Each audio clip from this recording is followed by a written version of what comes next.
Seconde veillée. La citadelle de l'ego et la libération suprême. Bonsoir de nouveau, voyageurs fidèles des sentiers de la nuit et de la vérité. Reprenez place près du foyer de nos mémoires partagées et de nos espérances retrouvées. Hier, par la grâce des souffles et des silences, nous avons arraché le serpent de feu aux pesanteurs gluantes de la glaise originelle et traversé le labyrinthe brûlant, sucré et larmoyant du cœur humain. Ce soir, tandis que la voûte céleste bascule dans sa seconde moitié et que les ombres s'allongent mystérieusement, nous touchons enfin au terme absolu de notre grand voyage initiatique, l'ultime ascension vertigineuse vers la couronne du monde, la dissolution totale, irréversible et radieuse de l'ego dans le grand tout. Et l'union éternelle est en trique des contraires. Écoutez bien, ouvrez grand vos oreilles intérieures car la seconde et ultime partie de notre grand conte s'ouvre à présent, magnifique et implacable sous vos yeux émerveillés. Troisième partie, la citadelle de l'ego, l'alchimie suprême et la libération. Parvenu au fait de sa course verticale le long de l'axe invisible et frémissant du Sushumna, le feu vibrant de la Kundalini, désormais transformé en une colonne de pure lumière dorée et saphir, s'élève majestueusement avec la grâce souveraine d'une vague cosmique. Dans les sphères éthérées, du haut de la tête, il s'apprête ainsi à affronter l'ultime rempart le plus insaisissable, le plus froid et le plus subtil de toute la conscience manifestée. L'illusion têtue, enracinée et tenace de l'identité séparée. C'est ici, dans ce silence suspendu où le temps lui-même retient son haleine, que se joue le véritable dénouement de la grande légende. L'instant alchimique et fulgurant où l'illusion de l'espace s'abolit définitivement dans l'embrasement de la conscience pure, provoquant l'éveil définitif de l'âme face au silence de l'aube naissante qui commence à poindre à l'horizon du monde. Chapitre 3. Le nœud de Rudra, la citadelle de l'ego et le mirage de l'intellect. Au terme de son ascension vertigineuse, flamboyante et triomphale, par-delà les fleuves tumultueux de la respiration rythmée et les murmures secrets de la gorge, le serpent de feu atteint enfin le seuil ultime de la conscience manifestée, la citadelle de Rudra, Rudra Granti, située dans les hauteurs sacrées et cachée du temple corporel, précisément entre les deux sourcils, au creux du troisième œil, et au seuil délicat, osseux et inviolé du crâne, cette forteresse est incontestablement la plus redoutable, la plus froide, la plus impénétrable et la plus sophistiquée de toutes celles que l'esprit a bâties au fil des âges. Elle est entièrement et méticuleusement bâtie de cristal pur, de certitudes absolues, de science livresque accumulée et de la plus subtile, de la plus redoutable de toutes les illusions, la fierté spirituelle, la vaine gloire de celui qui croit savoir.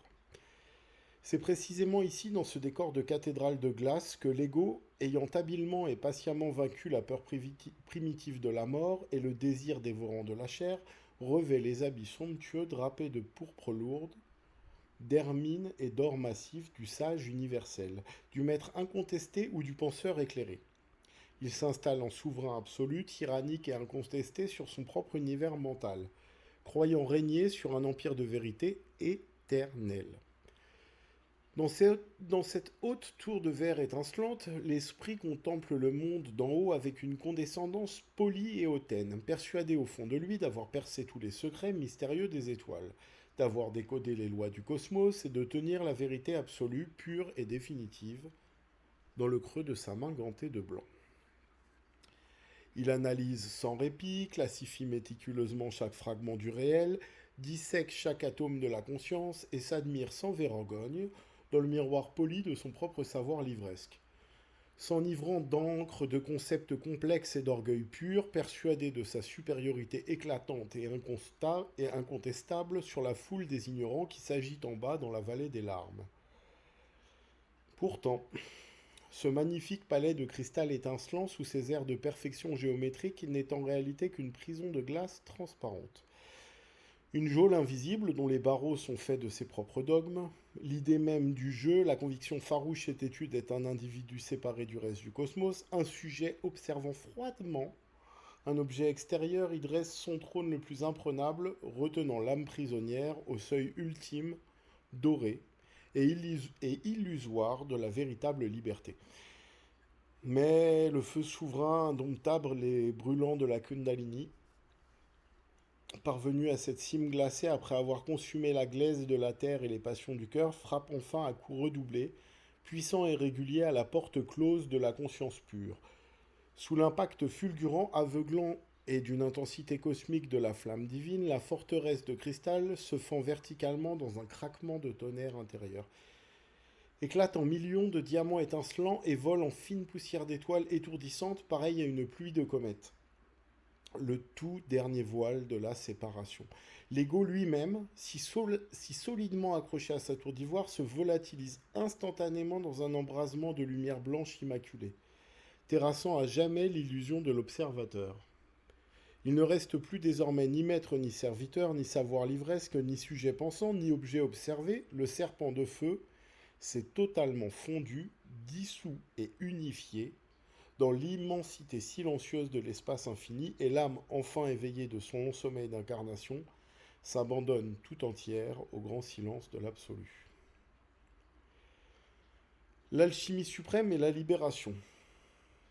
À mesure qu'ainsi s'ouvrent en grand les portes célestes et que s'embrasent les foyers intérieurs de l'axe karmique, la puissante et lumineuse Kundalini transforme chaque vertèbre osseuse de la colonne en un foyer flamboyant d'alchimie pure, de transmutation divine et de résurrection spirituelle. Le feu divin consume méthodiquement, implacablement et avec une douceur infinie les graines ténébreuses et enfouies du karma, réduisant en une poussière lumineuse dorée et nacrée le poids écrasant des fautes anciennes, des regrets étouffés, des promesses brisées et de toutes les souffrances ténébreuses et révolues qui encombraient les bas-fonds de l'être.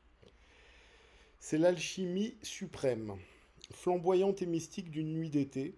Le feu tellurique de la terre brûle avec une ardeur inouïe sans jamais consumer la chair mortelle, mais consume impitoyablement les illusions passagères du temps, de l'espace et de la forme.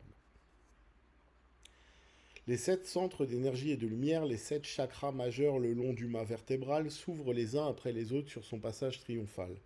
Pareil à des corolles de lotus immaculés, explosant en même temps sous la douce et bienveillante bise printanière, dissolvant définitivement les résistances obstinées de l'ego et purifiant les mémoires profondes et ancestrales de l'âme, jusqu'à la racine même de son être essentiel. Dans sa course vertigineuse, cosmique et éblouissante vers les cimes suprêmes de l'esprit, le serpent ardent ne cherche plus le repos éphémère ni les illusions changeantes du monde matériel. Mais son alter ego divin, le grand silence, la conscience infinie et intemporelle de Shiva, immobile, immaculé et pur, endormi dans sa splendeur absolue au sommet du crâne, c'est l'union sacrée, éternelle et tantrique de l'immanente Shakti et du transcendant Shiva, la fusion ultime, parfaite et sans retour des contraires. Lorsque le feu de la terre embrase enfin la lumière immaculée et radieuse du ciel, au fait absolu de la tête, les deux flammes ne font plus qu'un.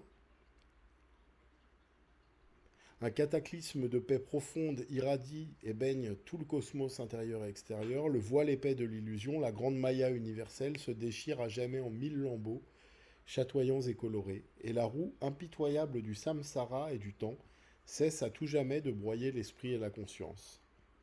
L'âme, enfin, totalement affranchie de son lourd fardeau d'incarnations successives, contemple l'éternité sans distance, sans voile, sans filtre, et sans la moindre séparation. Elle est devenue l'océan, elle est devenue le vent, elle est devenue le souffle des étoiles qui s'endorment dans le ciel du matin. Quand l'aube éclatante, rose et dorée de l'été, dissipe enfin définitivement les brumes nacrées, bleutées et mystérieuses de la nuit, et que le chant mélodieux et cristallin des oiseaux succède au silence enchanté, grave et solennel des fées et des esprits de la forêt, le monde d'en bas reprend ses couleurs ordinaires. Ces passages familiers, ces bruits quotidiens de la vie ordinaire,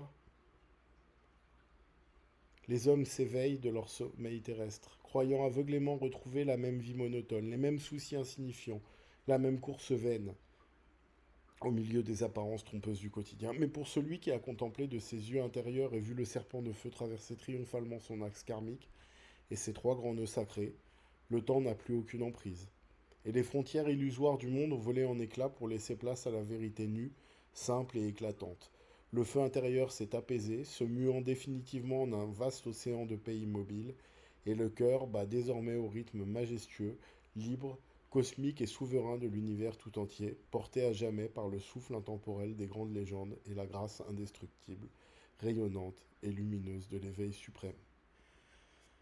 C'était Pekka Jutishpada. N'hésitez pas à commenter, laisser des commentaires dans l'espace commentaire, ça ferait bien plaisir. Likez, partagez et à demain. Portez-vous bien, prenez soin de vous.